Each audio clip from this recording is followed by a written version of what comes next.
तो आज हम जिस बुक के बारे में बात कर रहे हैं वो बहुत सरप्राइजिंग है। मुझे उस बुक से ज़्यादा एक्सपेक्टेशन नहीं थी, लेकिन जब मैंने पढ़ना शुरू किया, जब मैं 3, 4, 5 पेजेस से आगे बढ़ गई, तब मुझे समझ में आया ये बुक जितना इसको वो मिला है फेमस, ये उतना नहीं है।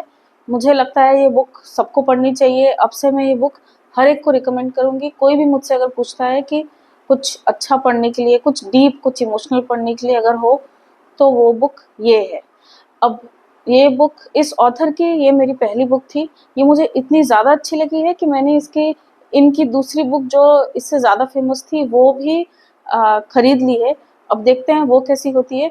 ये बुक मुझे इसलिए अच्छी लगी है क्योंकि इसमें पर्सनल रिलेशंस को, फिर जो रियलिटी है और वो फेस करने के लिए हमको जो पेन होता है, या फिर हमको वो अगर फैमिली टाइज जो है वो चाहे जितना भी पेनफुल हो, हमको ज़रूर हमारे लिए ज़रूरी है, वो क्यों ज़रूरी है, इस चीज़ को इसमें बहुत अच्छे से हर तरीके से लिखा गया है। सिर्फ इतना ही नहीं, इसमें विमेंस हेल्थ, मेंटल हेल्थ को लेकर भी, ड्रग अब्यूज़ को लेकर भी समझाया गया है, और पढ़ के आपको अच्छा ज़रूर लगेगा। बस इसमें ये है कि आप इसको जल्दी-जल्दी 1 दिन में, 2 दिन में नहीं ख़त्म कर सकते। इसको आपको टाइम दे देकर समझ-समझ के पढ़ना पड़ेगा। तो अगर आपको जानना है ये कौन-सी बुक है, तो चलिए शुरू करते हैं।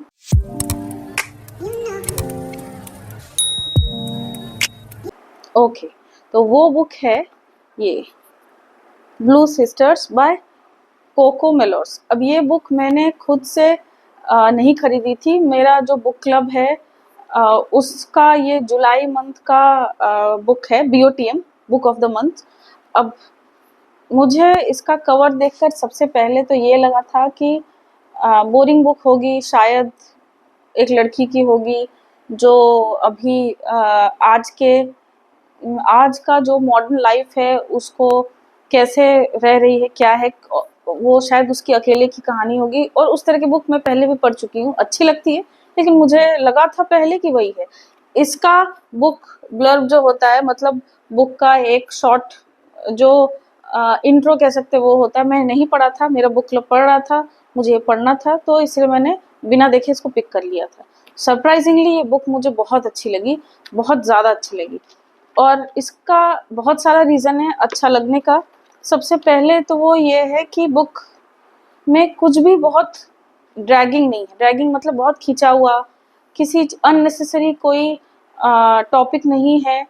जो भी है वो आपको रियलिटी से मैचिंग लगेगा कि हाँ, आपके साथ भी ऐसा हो चुका है। अगर आपकी भी फैमिली है, जिन फैमिली या कोई भी है जिनके साथ आपके रिलेशन थोड़े ऊपर नीचे होते रहते हैं, लेकिन उनका लाइफ में होना भी बहुत ज़रूरी है आपके लिए, तो ये बुक एक बार आपको ज़रूर पढ़नी चाहिए।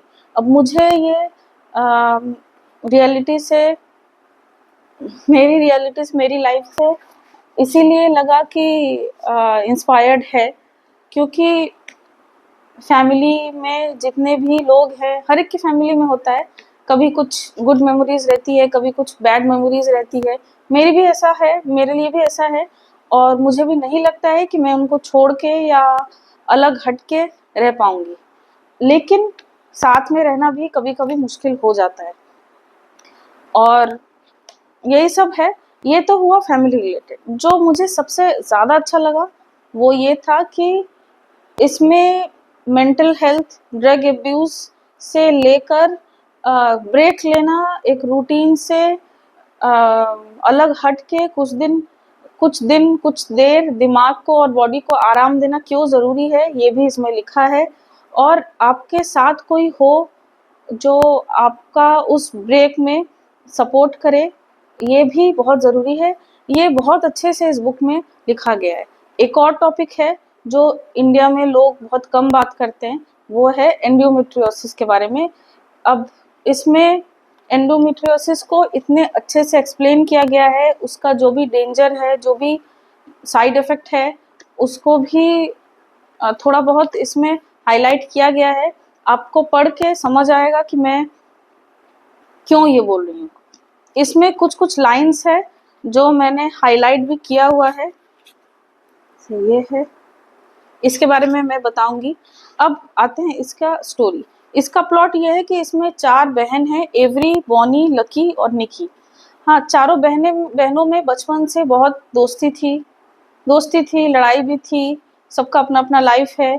लेकिन कुछ साल में ये होता है, जो 4th सिस्टर है निकी, वो किसी वजह से उसकी डेथ हो जाती है। अब उसका इफ़ेक्ट बाकी तीनों बहनों को बहुत बुरे तरीके से, बहुत अलग-अलग तरीके से होता है। जो सबसे बड़ी बहन है वो, उसको हमेशा से लगता है कि वो एज़ अ मदर फिगर है, तो उसको सबको सँभालना है, और इस चीज़ में वो खुल के सबको ये नहीं बता पाती है कि वो क्या चाहती है। और जो दूसरी है बहन, वो बॉक्सर है। अब उसने बॉक्सिंग स्टार्ट ही किया था क्योंकि उसको अपनी बात बताने में थोड़ी दिक्कत आती थी, और वो जो पेन है बॉक्सिंग का, चोट लगने का, वो उसको वो अच्छा लगने लगा था, और फिर धीरे-धीरे वो बॉक्सिंग में बहुत आगे बढ़ जाती है, चैंपियन भी बन जाती है। और जो तीसरी बहन है लकी, वो चौथी बहन जो कि गुज़र चुकी है, उससे बहुत क्लोज़ थी। अ, लकी एक मॉडल है, पेरिस में रहती है। सुनकर लग रहा है कि बहुत अच्छा है, बहुत हर जगह घूमती है, ड्रीम लाइफ। लेकिन वो इस लाइफ से बहुत तंग आ चुकी है। वो कभी इधर कभी उधर करके, आई मीन, मतलब एक जगह सेटल होना चाहती है, नहीं भी चाहती है, अभी उसको खुद ही बहुत कन्फ्यूजन है।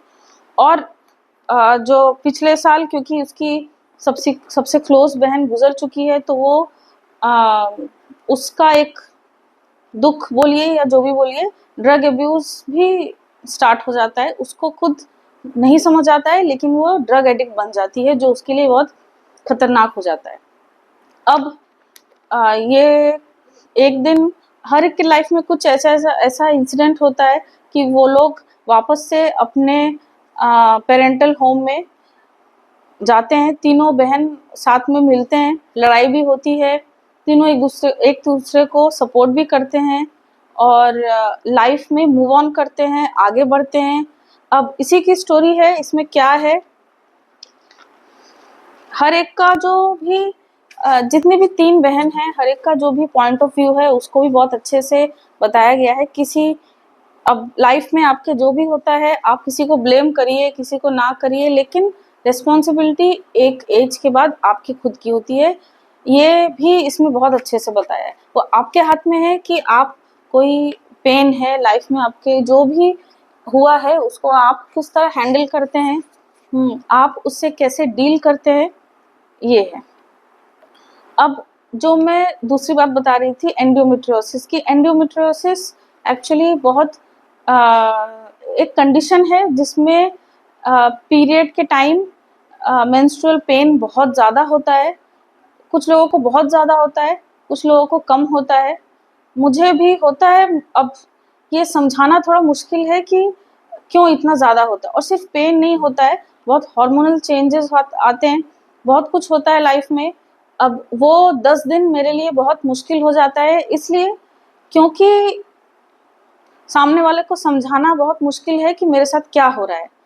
अब इसका कोई मेडिकल डायग्नोसिस है नहीं है इंडिया में या बाहर, मुझे नहीं पता। बस मुझे कुछ दिन पहले पिछले साल जब मैंने डॉक्टर को दिखाया था, तब मुझे पता चला था कि ऐसा भी कोई कंडीशन होता है।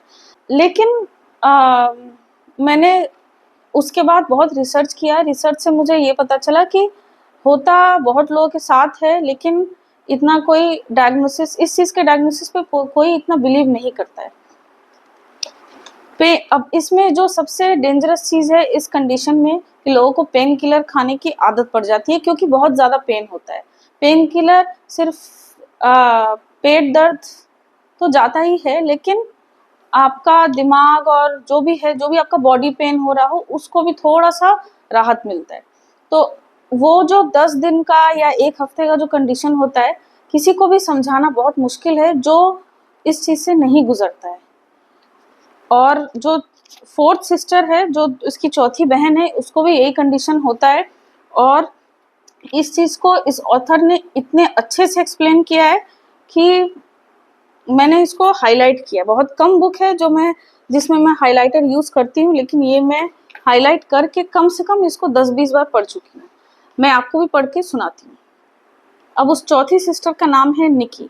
और पढ़ने से पहले मैं ये भी बता दूँ, इस स्टोरी में यही है, एंडोमेट्रियोसिस से उसको बहुत पेन होता है, उसको पेन किलर खाने की आदत पड़ जाती है, और इस चक्कर में एक दिन उसके पास ख़त्म हो जाता है, तो वो किसी लोकल किसी जगह से या सड़क किनारे से खरीद के वो खाती है, और क्योंकि वो दवा खराब होती है या फिर उसको सूट नहीं करती है, इस वजह से वो ओवरडोज से मर जाती है। तो मैं आपको लाइन बताती हूँ। Each time Nikki tried to find the right words, it seemed to change shape. Sometimes she said it was a dull, low ache, foreboding and inevitable, like the darkening of the sky before a storm. Sometimes it was hot electric bursts that shot and pinged through her, leaving her doubled over and gasping for air. Sometimes she said it felt like crashing waves, gathering momentum and receding, her insides the beaten and unyielding shore. And when it was gone, she waited for it like a volatile husband. अब ये line मैं जैसा कि अगर आपने ये line अभी सुनी अच्छे से, तो आपको समझ आ गया होगा कि समझाना बहुत मुश्किल है। सिर्फ ये फिजिकल पेन नहीं, और भी बहुत सारी चीज़ें होती है लाइफ में, कभी कभी किसी को बताना बहुत मुश्किल होता है। इसीलिए ज़रूरी है कि आपके फैमिली में आपके दोस्त या जो भी कोई ऐसा हो जिनको आप खुलकर ये बता सको, जो आपको पुश कर सके आपके उस कंडीशन से या सिचुएशन से निकलने के लिए। तो ये था मेरा इस महीने का फेवरेट बुक का बुक रिव्यू। इससे ज़्यादा मैं कुछ नहीं बताना चाहती हूँ, वो इसीलिए क्योंकि अगर मैं बताऊँगी तो फिर शुरू करूँगी तो ख़त्म नहीं हो पाएगा, और मैं चाहती हूँ कि आप सभी ये बुक पढ़ें और एक बार मुझे ज़रूर बताएं पढ़ के कि आपको ये कैसा लगा। और अगर आपने ये पढ़ी है तो मुझे कमेंट्स में ज़रूर बताइए। आज के लिए इतना ही, बाय।